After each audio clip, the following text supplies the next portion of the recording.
Hi friends, welcome to Paris home food. இன்றைக்கி நம்ம பார்க்க போகிற ரெசிபி என்னென்னா பேபிகார்ன் பெப்பர் ஃப்ரை தான் சொல்லித்தர போகிறேன். இது ரொம்ப நல்லா டேஸ்ட்டாக இருக்குங்க.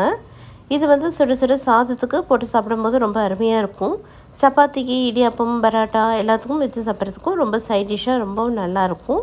வாங்க இந்த டேஸ்டியான பேபிகார்ன் பெப்பர் ஃப்ரை எப்படி செய்யலாம் சொல்லித்தரேன். வீடியோக்குள்ளே போய் பார்க்கலாம். வீடியோக்குள்ளே போய் பார்க்கறதுக்கு முன்னாடி நம்மளுடைய சேனலை சப்ஸ்கிரைப் பண்ணாதவங்க சப்ஸ்கிரைப் பண்ணிக்கோங்க. தேங்க்யூ. பேபிகார்ன் பெப்பர் ஃப்ரை பண்ணுறதுக்கு ஒரு பாத்திரம் வச்சுக்கோங்க. தண்ணி ஊற்றிக்கோங்க. இந்தமாரி பேபிகார்னை ரெண்டு பீஸாக கட் பண்ணிக்கோங்க. நல்லா வாஷ் பண்ணிவிட்டு கட் பண்ணிக்கோங்க. இப்போ கொதிக்கிற தண்ணியில் பேபிகார்ன் போட்டுடலாம். கொஞ்சமாக தேவையான அளவுக்கு உப்பு போட்டுக்கோங்க. 1/4 டீஸ்பூன் மஞ்சள் தூள் போட்டுக்கோங்க. மஞ்சள் தூள் போட்டு நல்லா மிக்ஸ் பண்ணி விட்டுக்கோங்க. ரொம்ப நேரம் வேகணுன்ட்டு அவசியம் இல்லை. ஒரு 5 மினிட்ஸ் வெந்தால் போதும். இப்போ 5 மினிட்ஸ் ஆயிடுச்சு, போதும். இப்போ நம்ம வந்து ஒரு வடிகட்டியில் எல்லாத்தையும் எடுத்துடலாம். பாருங்கள், வடித்து வச்சது ஒரு பக்கம் இருக்கட்டும். இப்போ வாங்க ஒரு பேன் வச்சுக்கலாம். பேன் சூடானதும் ஆயில் போட்டுக்கோங்க. ஒரு பட்டை, 4 கிராம்பு, 3 ஏலக்காய் போட்டுக்கோங்க. பெரிய வெங்காயம் ஒரு வெங்காயம் போட்டுக்கோங்க. உங்களுக்கு நல்ல கிரேவி வேணும்னா நீங்கள் 2 வெங்காயம் கூட போட்டுக்கலாம். நான் இன்றைக்கி ஒரு வெங்காயம் தான் போட்டிருக்கேன். போட்டுட்டு நல்லா மிக்ஸ் பண்ணி விட்டுக்கோங்க. நல்லா பொன்னிறமாக ஆற வரைக்கும் வதக்கிக்கோங்க. பாருங்கள், வெங்காயம் இந்த அளவுக்கு நல்லா பொன்னிறமாக வதங்கினதும் இஞ்சி பூண்டு பேஸ்ட்டு 1 டீஸ்பூன் போட்டுக்கோங்க. நம்ம கறிக்கு போடுற மாதிரியே தான். இஞ்சி பூண்டு கொஞ்சம் நிறைய போட்டிங்கன்னா நல்லாயிருக்கும் வாசனையாக. பழுத்த தக்காளியாக ஒரு தக்காளி போட்டுக்கோங்க. போட்டுட்டு நல்லா மிக்ஸ் பண்ணி விட்டுக்கோங்க. நல்லா சாஃப்டாக ஆகிற வரைக்கும் வதக்கிக்கோங்க. ஒரு கொத்து கருவேப்பிலையும் போட்டுக்கலாம்.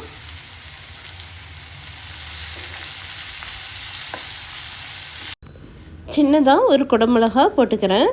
உங்கள்கிட்ட குடமிளகாய் இல்லைன்னா நீங்கள் வந்து ஸ்கிப் பண்ணிக்கலாம். இருந்தால் போட்டுக்கலாம். போட்டால் கொஞ்சம் நல்லா டேஸ்ட்டாக இருக்கும். அந்த குடமிளகாயோட ஃப்ளேவர் சூப்பராக இருக்கும். 1/2 டீஸ்பூன் வெறும் மிளகாய்த்தூள் போட்டுக்கோங்க. இதுவும் உங்களுக்கு தேவைன்னா போட்டுக்கோங்க. ஏன்னா நம்ம பெப்பர் தான் அதிகமாக போட போகிறோம். 1/4 டீஸ்பூன் மஞ்சள் தூள் போட்டுக்கோங்க. 1 டீஸ்பூன் மல்லித்தூள் போட்டுக்கோங்க. போட்டுட்டு எல்லாம் நல்லா மிக்ஸ் பண்ணி விட்டுக்கோங்க.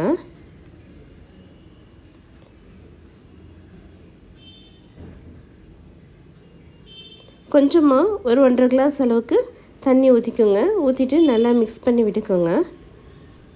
தேவையான அளவுக்கு கொஞ்சமாக உப்பு போட்டுக்கலாம். இப்போது இந்த பேபிகார்ன் பெப்பர் ஃப்ரைக்கு பெப்பர் வந்து வறுத்து தூள் பண்ணணும். இது ஒரு 5 மினிட்ஸ் வந்து கொதிக்கிட்டும். மூடி போட்டு விட்டுருங்க. நம்ம அதுக்குள்ளே பெப்பர் ஃப்ரை பண்ணிக்கலாம். ஒரு பேன் வச்சுக்கலாம். பேன் சூடானதும் 1/2 டீஸ்பூன் பெப்பர் போட்டுக்கோங்க. 1/2 டீஸ்பூன் சோம்பு போட்டுக்கோங்க. மிளகும் சோம்பும் போட்டுட்டு நல்லா வறுத்துக்கலாம். இந்த மிளகோட காரம் வந்து ரொம்பவும் நல்லா இருக்குங்க. கோல்டு இருக்கிறவங்க கூட இந்தமாரி பெப்பர் போட்டு சாப்பிடும்போது கோல்டெல்லாம் நல்லா ரிலீஃப் ஆகிடும். மிளகும் சோம்பும் நல்லா வாசனை வர வரைக்கும் வறுத்துக்கோங்க. தீயை விட்டுறாதீங்க. இப்போ போதும், ஸ்டவ் ஆஃப் பண்ணிக்கலாம். மிக்ஸி ஜாரில் போட்டுட்டு நல்லா பவுடர் பண்ணிவிட்டு வந்துடுங்க. தண்ணி ஊற்றி அரைக்க வேண்டாம். 5 மினிட்ஸ் ஆகிடுச்சு. இப்போ மூடி ஓப்பன் பண்ணி பார்க்கலாம். பாருங்கள், வெங்காயம் தக்காளி எல்லாம் நல்லா வதங்கி மசாலா வாசனை எல்லாம் போயாச்சு. இப்போ நல்லா கிளறி கொடுத்துக்கோங்க. இப்போ நம்ம வேக வச்சுருக்கிற பேபிகார்ன் போட்டுக்கலாம். போட்டுட்டு நல்லா மிக்ஸ் பண்ணி விட்டுக்கோங்க. இப்போவே கமகமன்னு நல்ல வாசனையாக இருக்குது.